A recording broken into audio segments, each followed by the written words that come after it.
When people look at the Eiffel Tower, they usually see height first, a 300-meter iron giant rising above Paris. But for the engineers in 1887, height was not the real problem. The real challenge was much deeper. How do you place a 7,300-ton iron structure on ground that is not the same on all four sides? How do you keep four massive, angled legs perfectly balanced when even a small mistake could make the tower lean? And after all that, how do you move people upward through legs that are not straight, but tilted and curved? This was not just a tall tower. It was a chain of engineering problems, solved one after another, before the public could ever see them. The Eiffel Tower still stands today, not only because of the iron you can see, but because of the hidden engineering beneath it, inside it, and all around it. But the story did not begin at the top of the tower. It began underground. At the time, not everyone in Paris saw the Eiffel Tower as a masterpiece. To many people, it looked like a giant iron skeleton cutting through the beauty of the city. Some artists and writers even believed it would ruin the skyline of Paris. And the tower was not originally meant to stand forever. It was built for the 1889 World's Fair, with the understanding that it could be removed after about 20 years. But that never happened. Over time, the same structure people wanted to take down became one of the most recognizable monuments on Earth. Its value changed, its purpose changed, and Paris changed with it. So the real question is, how was a structure once meant to be temporary built with enough precision to survive for more than a century? From a distance, the Eiffel Tower looks simple, almost like four giant legs meeting in the sky. But the geometry is far more complicated than it appears. Those four legs are not straight columns. They spread wide at the ground, then curve inward as they rise, creating the shape that makes the tower so recognizable. This design helped distribute weight and resist wind, but it also created a serious problem for movement inside the tower. A normal elevator moves straight up and down. The Eiffel Tower's legs do not. From the ground level, the path upward follows an angled and curved line, not a vertical shaft. Stairs were possible, but for a tower rising almost 1,000 feet into the air, stairs could never be the main solution for visitors. Engineers needed an elevator system that could follow the tower's unusual shape. That problem would become one of the most difficult parts of the entire project. But before anyone could think about elevators, the engineers had to solve something even more important: the foundation. The site chosen for the Eiffel Tower had one hidden weakness. It stood close to the Seine River. From the surface, the ground looked normal. But underground, the conditions were not the same under all four legs.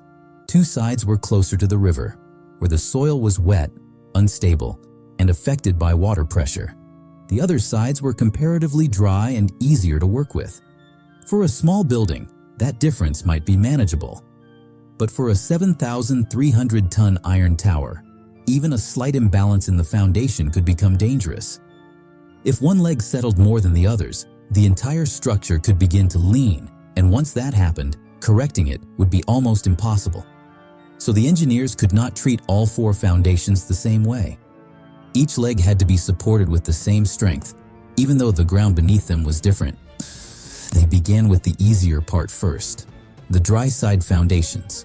On the dry side, the work was more straightforward, but it still had to be exact. The workers began by digging down until they reached a firm layer of compacted gravel and hard sand. This was the layer the engineers trusted, because loose soil near the surface could shift under pressure, but this deeper layer could hold the weight more evenly. Once the strong layer was exposed, separate rectangular pits were prepared for the base of each leg. This was important because each main leg of the Eiffel Tower was not a single solid column. It was made from smaller structural members, and the weight had to be spread carefully into the ground. Inside these pits, the engineers placed a concrete base using hydraulic concrete that could harden into a strong mass. Above that, they built solid masonry blocks made from stone and mortar, shaped upward to match the angle of the tower's legs. Then came the anchor bolts. These long metal bolts were set deep into the masonry, so the iron base of the tower could be locked to the foundation below. The dry side foundations were difficult, but on the river side, the engineers were about to face a completely different battle. On the river side, the digging did not stay clean for long. As soon as workers went deeper, the soil began to change. The ground was wet and heavy and unstable. Water started seeping into the excavation, turning the bottom into a muddy, unsafe space where normal foundation work was almost impossible. This was a serious problem because the engineers were not just digging a hole. They needed a foundation strong enough to carry thousands of tons, and it had to reach a reliable layer deep below the surface. But every time they removed soil, water, and mud tried to take its place. So instead of simply fighting the water from above, the engineers used a much smarter idea. They created a system that allowed workers to stand and dig below the water level, while compressed air kept the water out. That solution was called a compressed air caisson. The idea behind a compressed air caisson is simple, but powerful. Imagine pushing an empty glass upside down into water. The glass goes under the surface, but water does not immediately fill the inside, because trapped air is holding it back. Engineers used the same basic principle, but on a massive construction scale. For the Eiffel Tower's riverside foundations, watertight metal caissons were placed over the excavation area. At the bottom was a working chamber, open toward the ground below. Compressed air was pumped into this chamber, creating enough pressure to keep water from rushing in. Workers entered through a pressure lock where the air pressure was gradually adjusted before they moved down into the working chamber. Once inside, they could dig and remove soil below the water level, while the compressed air held the water outside. As the workers removed more earth from beneath it, the heavy caisson slowly sank deeper into the ground. It kept moving down until it reached a strong, stable layer capable of supporting the tower's weight. And when that strong layer was finally found, the temporary chamber was no longer just a digging tool. It was ready to become part of the permanent foundation. Once the caisson reached the stable layer below, the next step was to turn that deep excavation into a solid foundation. The compressed air was released, and the chamber was filled with concrete, creating a strong base where water and mud had once made normal work impossible. Above this base, the engineers built the supporting masonry blocks that would carry the iron legs of the tower. These blocks were not just placed flat on top. They were shaped upward, almost like stone pyramids, so they could match the angle of the tower's legs and transfer the load down into the foundation. Long anchor bolts were set into the masonry, ready to connect the iron structure above with the foundation below. Now the riverside legs had a foundation that could stand as firmly as the dry side legs, even though the ground conditions were completely different. But building the foundation blocks was not enough. On the wet side, the engineers also had to lock them against the side pressure of soil and water. Around the masonry blocks, the engineers added another layer of protection: curved arch walls. This was not just for shape or decoration. On the riverside, the foundation was surrounded by wet soil and water pressure, and that pressure does not always push evenly. If a straight wall is pushed harder from one side, it can bend, crack, or shift over time. An arch behaves differently.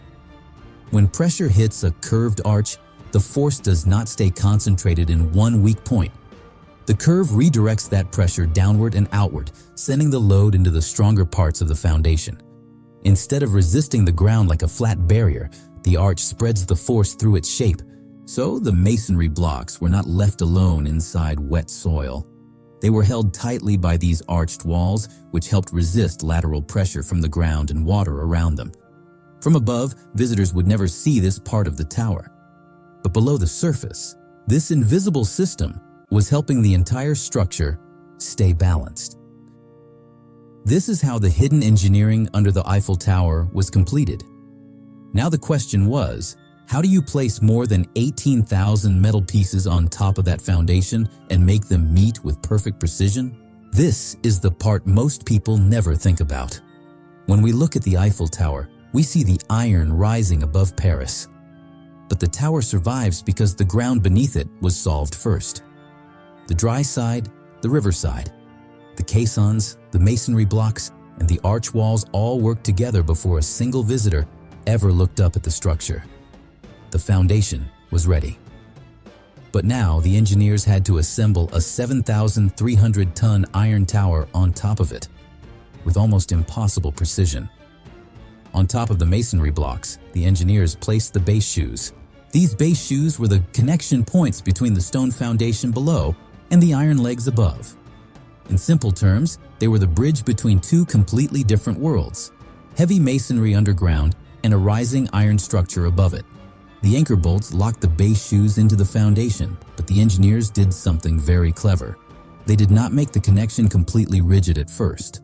Around the anchor bolts, they left a small amount of space, just enough to allow controlled movement during assembly.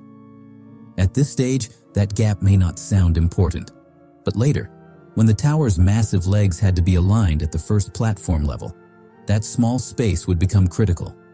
It would help engineers adjust legs weighing more than 1,500 tons.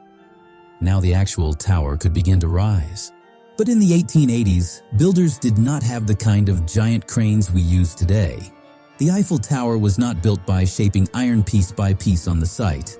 Most of its parts were designed and prepared in a factory first, with exact measurements already calculated before they arrived in Paris.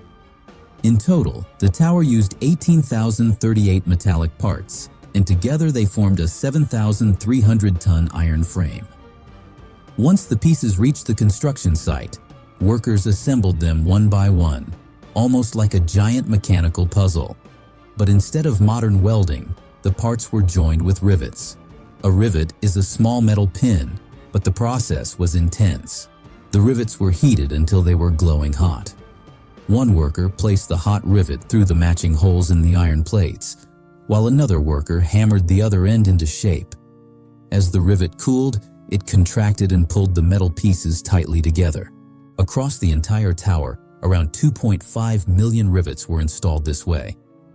Every strike had to be accurate, and every connection had to hold, because once the tower began rising higher, even a small weakness in the frame could become a serious problem.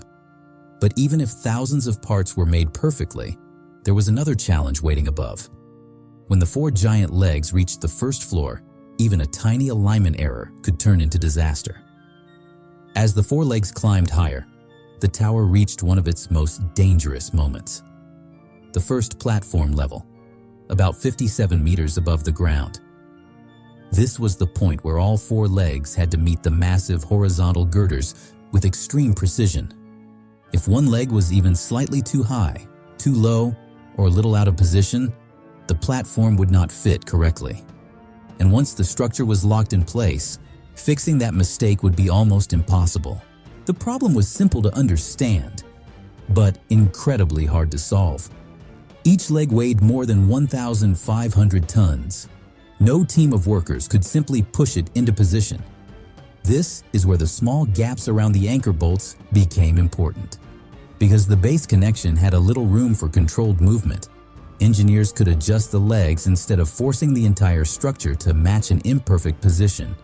They used hydraulic jacks and temporary support systems to lift, shift, and level the ironwork with incredible accuracy. The first level girders were positioned with precision down to about 1 millimeter.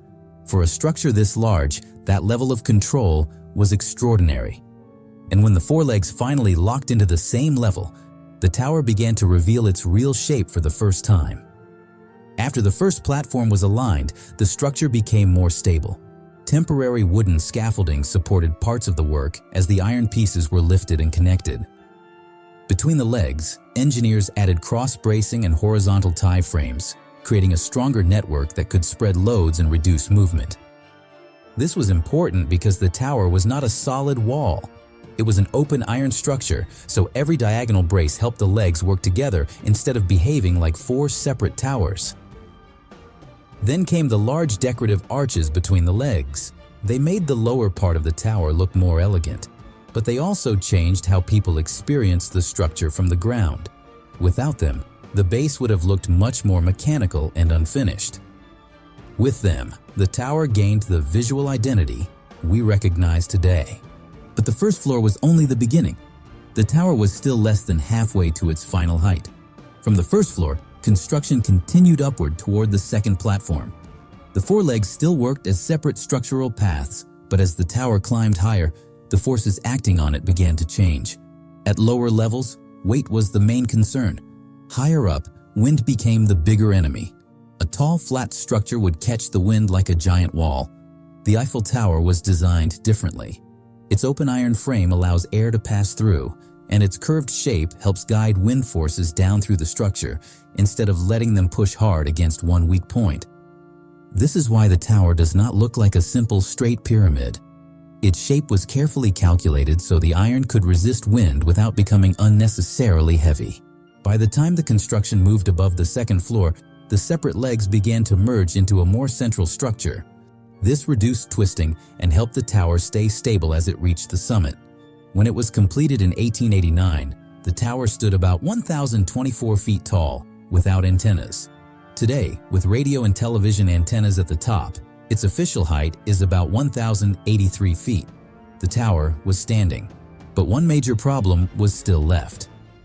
How would people get all the way up there? The elevator problem was unlike anything engineers had solved on a normal building. A regular elevator moves inside a straight vertical shaft, but the lower legs of the Eiffel Tower are angled and curved, so the elevator could not simply go straight up from the ground. It had to follow the shape of the tower itself. For visitors in 1889, this was a huge technical achievement. 5 hydraulic elevators were installed for the opening period, and the Otis elevators in the north and south pillars carried people through the lower sections of the tower. The basic idea was to build a guided cabin that could move along an inclined track inside the leg. The cabin rolled along this track while a hydraulic system supplied the power. But the hydraulic piston did not pull the cabin directly like a simple rope. Instead, the system used pulleys and cables to multiply the movement. When the piston moved, it pulled the cable system, and that motion was transferred through several pulleys to move the elevator cabin much farther along the track. To keep the movement smooth and controlled, hydraulic accumulators helped store and regulate pressure. In simple terms, they acted like a pressure buffer, so the elevator did not jerk or move unevenly. They also helped the system handle changes in load as passengers moved up and down. This is what made the Eiffel Tower's lower elevators so special. They were not just lifting people upward, they were moving passengers through a curved iron leg using hydraulics, cables, pulleys, and carefully controlled pressure. But after the second floor, the elevator system had to change again. Above the second floor, the elevator system became more vertical because the tower's legs had already merged into the upper structure. From here, a different elevator arrangement carried visitors toward the top, using guide rails, cables, motors, and counterbalancing to move the cabin safely through the narrower section of the tower. Even today, the Eiffel Tower does not rely on one simple elevator path from bottom to top. The lower section and the upper section work differently because the tower itself changes shape as it rises. And that is the real genius of the Eiffel Tower. It is not just a tall iron structure. It is a monument made from solved problems: unstable ground, riverside foundations, compressed air caissons, masonry arches, 2.5 million rivets, hydraulic jacks, wind resistance, and elevators built for a shape that should have made elevators almost impossible. Most people look at the Eiffel Tower and see iron. Engineers look at it and see solved problems. If you want us to break down the hidden engineering behind another famous structure, tell us in the comments which one we should cover next. And if you enjoy engineering stories like this, make sure to subscribe.